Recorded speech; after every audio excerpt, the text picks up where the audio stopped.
So, why was Martin Luther King Jr. considered a great speaker?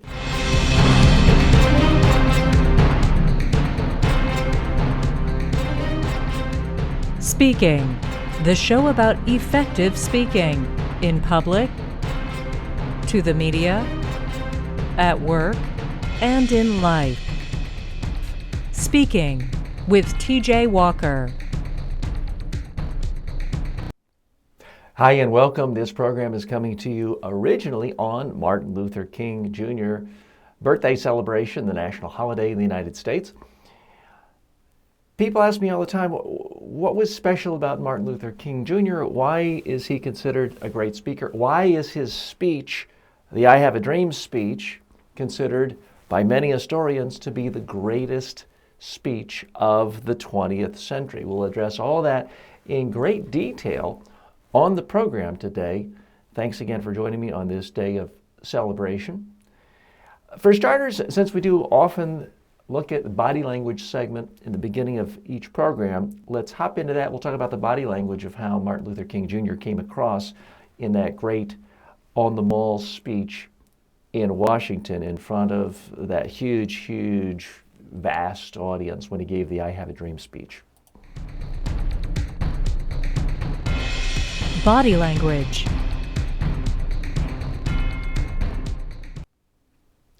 When you look at Martin Luther King Jr.'s body language in that speech, he conveys absolute confidence.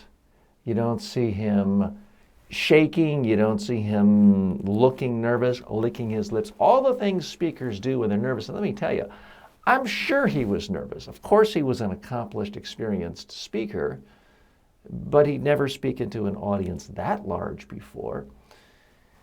And we're talking about six-figure audience numbers, huge audience, would make anybody scared.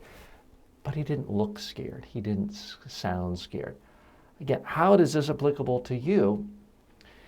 Just watch yourself on video. Practice your speeches on video and really figure out what is it you're doing that will make you look and sound comfortable and confident. That way, when you get in front of a larger audience, maybe not 100,000 people in the National Mall, but maybe you're used to speaking to 10 people, now you're speaking to 50 people.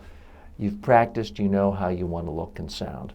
Now, I want to go in more detail on exactly what Martin Luther King Jr. did in the I Have a Dream speech, as well as throughout his speaking career that made him one of the greats. And this is pretty universal opinion now that he's one of the great speakers of all time.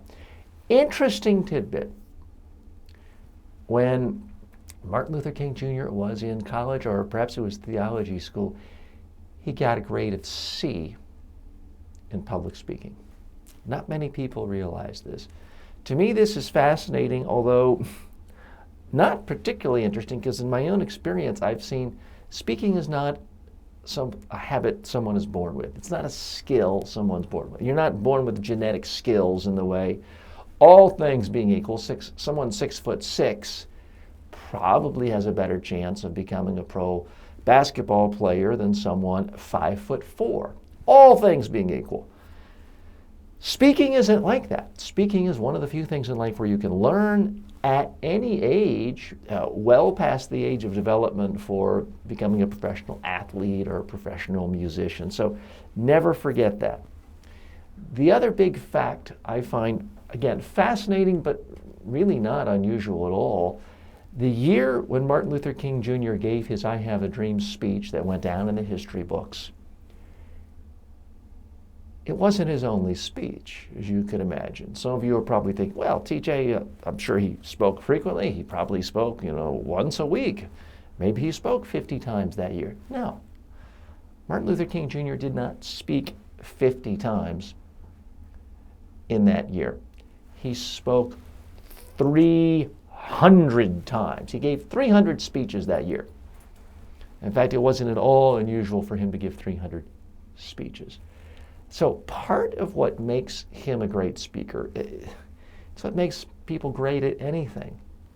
The Beatles had already practiced and played and performed together 10,000 hours before they ever got their very first record deal. The more you do it, the better you get at it, the more comfortable you are, the more confident you are, the more skills you learn. So much of being a good speaker is about quantity. Now, quantity doesn't solve all problems. We've all seen politicians or a principal or a teacher who's boring, and they've been speaking, tens of thousands of times. It doesn't solve all problems, but when you look at the people who are really great, it's generally because they've also put in the quantity of speeches. Now, some of you are nice enough to write to me and say, well, TJ, you seem so comfortable, fluid, smooth, confident when you're speaking in your videos. You're a real natural. You're a real master. Well, no. You should have seen my first videos when I started doing them back in 1983. I am comfortable and confident and relaxed when I do this, and I think I appear that way because I do one every single day, on average more than one a day. This particular day, I'm taping 7 episodes of this show, the audio version, but also a video version for those of you watching on Facebook, Vimeo, YouTube, and other places like that. And again, it's no innate talent that I have. It's just I'm comfortable with it. And I'm not equating myself with Martin Luther King Jr., okay? But I am comfortable because I do it every day, speaking every day on video, sometimes in person. I don't get invited to speak in person 300 times a year. But that's the beauty of the modern world. You don't have to wait to be invited to speak at a civil rights rally the way Martin Luther King Jr. was invited to speak all over the country. Now, he spoke that often, and by doing it, he got comfortable. Many, many elements from the I Have a Dream speech first appeared in earlier speeches. So he was refining his content, and he was getting more comfortable with it. Other aspects of his speech and why he was a great speaker, not just the I Have a Dream speech, but other speeches, when he spoke with absolute confidence. He didn't convey with his voice or with his facial expressions doubt about whether black people should have equal rights to white people. He spoke with absolute conviction. Folks, whether you are introducing a new software or trying to get human rights for blacks or women or some other minority, or just selling a service, you need to speak with absolute conviction, because audiences are funny. If they sense that you have doubt about what it is you're trying to sell, and make no mistake about it, Martin Luther King Jr. was selling something.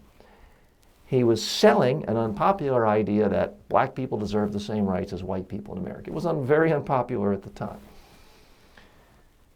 If you're selling an idea, you have got to display absolute confidence in what you do. If you seem like you have doubts, your audience is going to think, well, if Martin has doubts about this, maybe he's a smart fellow. If he thinks it's not quite sure, maybe he's right. Maybe this isn't something that we should believe in. There is a crowd psychology to that. Now, the next thing he did, it's not commented on that often, but there was actually some humor in this speech, and he put it throughout in a lot of his talk. He famously said at other times, we want to be your brother. The black man wants to be your brother, not your brother-in-law. And at the time, that was considered humorous, and still might be. So there is, even for serious issues, you bring a little levity to it. The other thing is pace. The natural thing to do, especially if you're in a crowd of 100,000 people, is to rush. Your heart starts racing, the adrenaline is flowing, and you start speaking faster because you think, the sooner I finish this, the sooner I can sit down and get out of here and not mess up in front of the whole world. When you listen or watch to the I Have a Dream speech today, you realize he was not rushed. There was no panic. There was no sense of, I'm nervously trying to get through this as quickly as possible. No. He spoke at his own pace, his own speed, and he put in pauses where they needed to be. The other thing about his speech is it is clearly written for the ear, not the eye. If you read, and I may offend some of you, certainly it's not my intention, but if you actually read the I Have a Dream speech, it doesn't particularly read that well. Two things will strike you. Number one, it doesn't read that well. It doesn't seem that profound when you're reading it. Number two, the way he delivered it was different from how it was written. And that's one of the skills you get giving 300 speeches a year, is you can look at a prepared script and you can edit in your own mind and say it differently because you're crafting it for the ears of your audience. That takes experience, my friends. It takes confidence, and Martin Luther King Jr. had that. So keep that in mind no matter how many times you've written your speech, rewritten it, and edited it.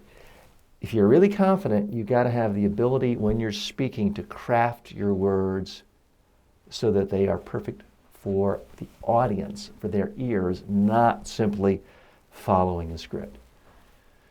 The other thing that will strike you if you're reading it is the whole I have a dream repetition really wasn't in his original draft. That's something he put in when he was giving it.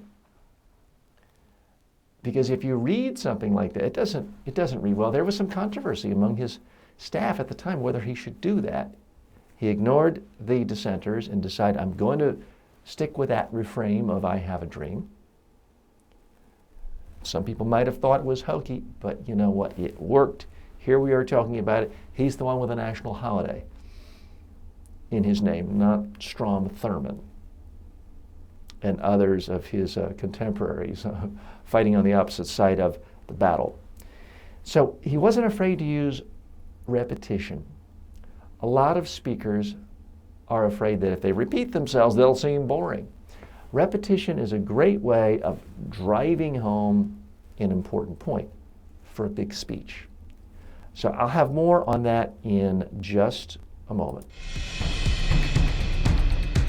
For a free, no obligation online public speaking or media training course, go to mediatrainingworldwide.com and start learning today.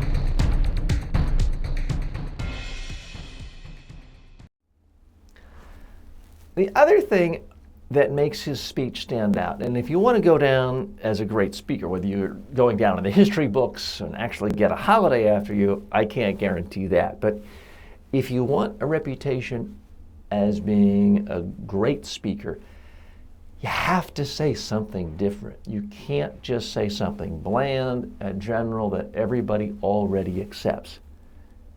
Now, as I deliver this, it's 2016. It's Martin Luther King National Holiday Day.